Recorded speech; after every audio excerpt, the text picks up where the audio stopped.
இயேசுவில் எனக்கு பிரியமான சகோதர சகோதரிகளே, இன்று தவக்காலத்தின் முதல் வாரம் வெள்ளிக்கிழமையில் நாம் இருக்கின்றோம். இந்த நாள் உங்களுக்கு இனிய நாளாக அமைய வாழ்த்துகிறேன், ஜெபிக்கின்றேன்.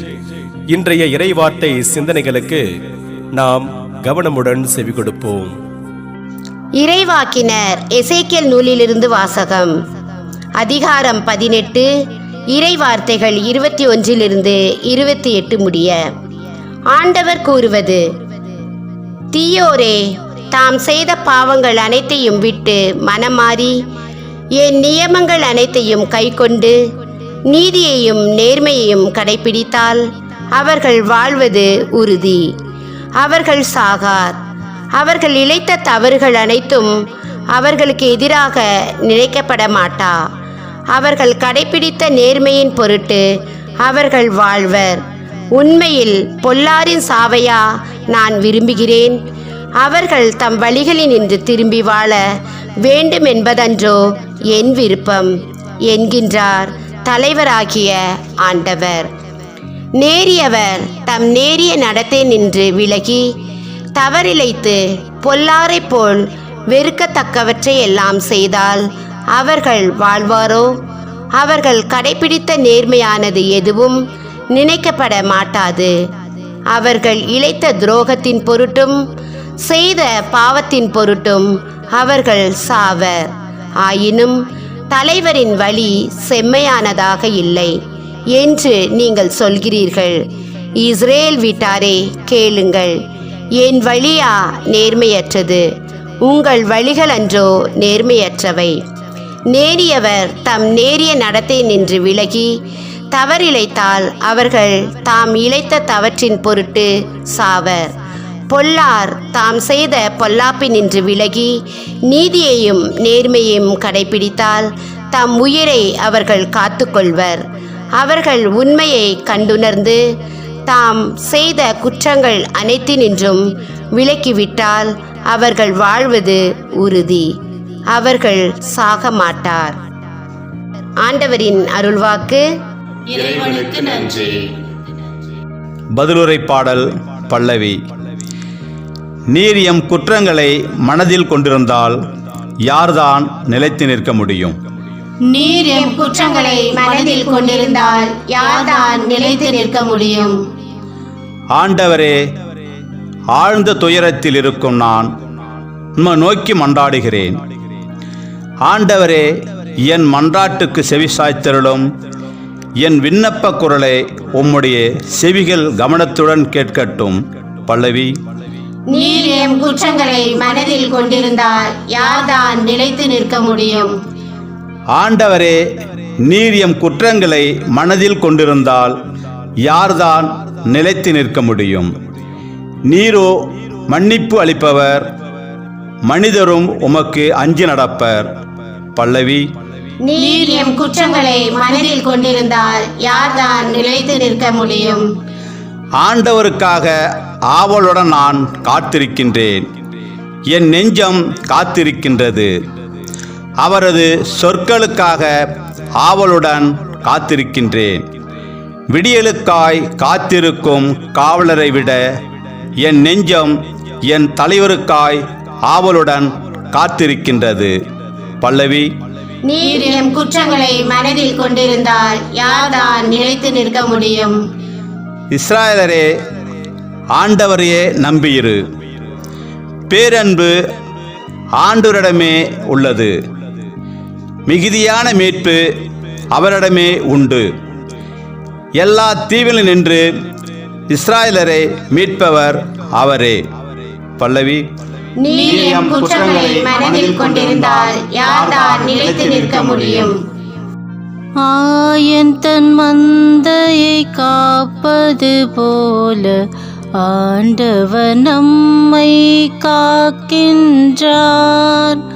ஆயன் தன் மந்தையை காப்பது போல ஆண்டவர் நம்மை காக்கின்றார். எனக்கு எதிராக நீங்கள் இழைத்த குற்றங்கள் அனைத்தையும் விட்டு விடுங்கள். புதிய இதயத்தையும் புதிய மனதையும் பெற்றுக்கொள்ளுங்கள் என்கிறார் ஆண்டவர்.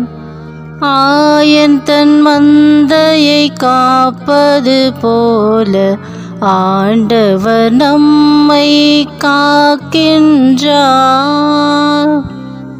ஆண்டவரே, நற்செய்தியை தகுந்த விதத்தில் எடுத்து சொல்ல என் உள்ளத்தையும் உதட்டையும் தூய்மையாக்கும். ஆண்டவரோடு இருப்பாராக. மத்திய எழுதிய பரிசுத்த நற்செய்தியிலிருந்து வாசகம். மத்தேயு நற்செய்தி அதிகாரம் 5 இறை வார்த்தைகள் 20 26 முடிய. அக்காலத்தில் இயேசு தம் சீடரை நோக்கி கூறியது: மறைநூல் அறிஞர் பரிசேயர் ஆகியோரின் நெறியை விட உங்கள் நெறி சிறந்திருக்கட்டும். இல்லையெனில் நீங்கள் விண்ணரசுக்குள் புக முடியாது என உங்களுக்கு சொல்கிறேன். கொலை செய்யாதே.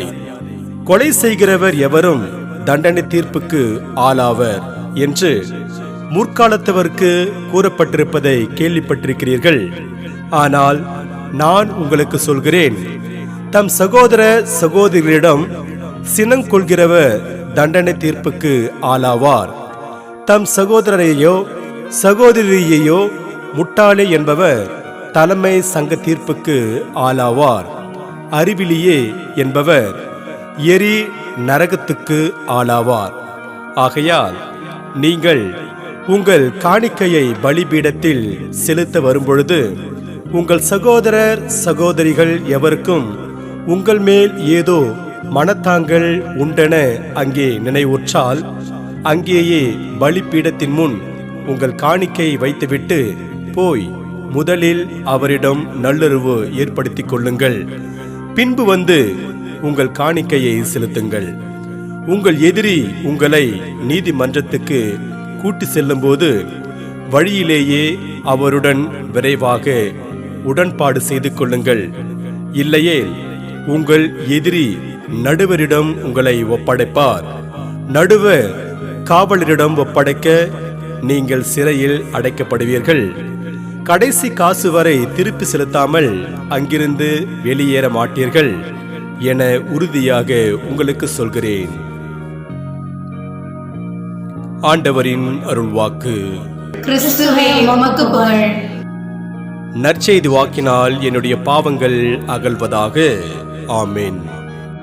சினங்கொள்கிறவர் தண்டனை தீர்ப்புக்கு ஆளாவார்.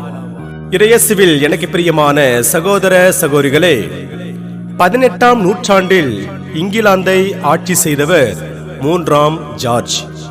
இவருக்கு மருத்துவ சேவை செய்து வந்தவர் ஜான் ஹண்டர் என்பவர்.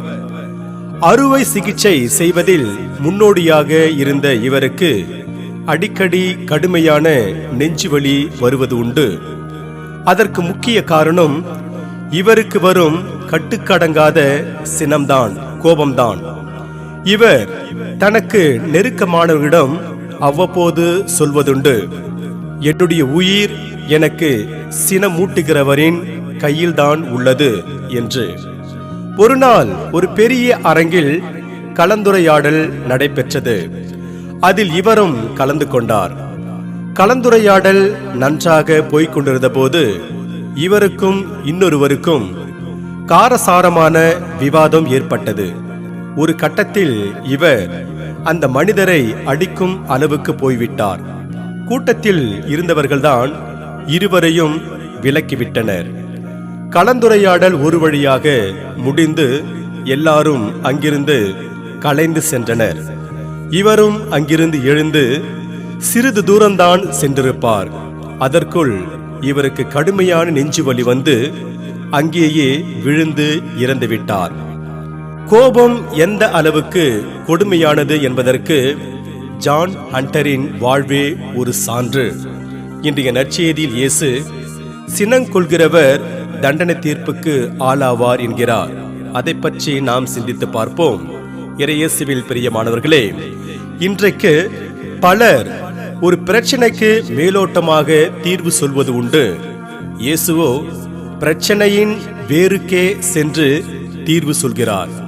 கொலை செய்யாதே, கொலை செய்கிறவர் எவரும் தண்டனை தீர்ப்புக்கு ஆளாவார் என்று விடுதலை பயண புத்தகத்தில் 20ஆம் அதிகாரம் 13ஆம் வசனத்தில் பார்க்கிறோம்.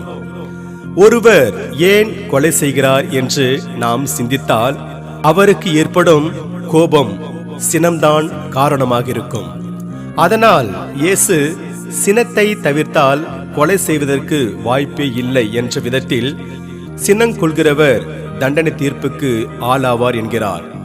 இறைவாக்கினர் எசேக்கியேல் நூலிலிருந்து எடுக்கப்பட்ட இன்றைய முதல் வாசகம், தீயவர் தம் தீய வழியை விட்டுவிட்டு நேர்மையை கடைபிடித்தால், இங்கே இடம்பெறும் தீயவர் எதற்கெடுத்தாலும் சினம் கொள்ளக்கூடியவராகவும் இருக்கலாம்.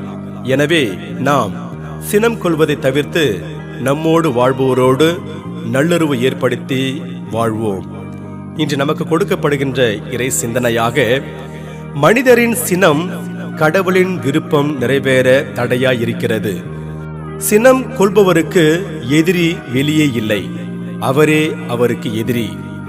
கடவுள் யாருடைய அழிவையும் விரும்புவதில்லை என்பதால் நாம் சினத்தை, கோபத்தை தவிர்த்து விடுவோம். இன்று நமக்கு கொடுக்கப்படுகின்ற ஆன்றோர் வாக்காக, சினத்தில் பேசப்படும் வார்த்தை குதிரையை விட வேகமாக செல்லும் என்கிறது சீன பழமொழி. எனவே நாம் சினத்தை, கோபத்தை தவிர்த்து நல்லுறவோடு வாழ்ந்து இறையருளை நிறைவாக பெறுவோம். இறைவன் உங்கள் அனைவரையும் நிறைவாக ஆசீர்வதிப்பாராக. ஆமீன்.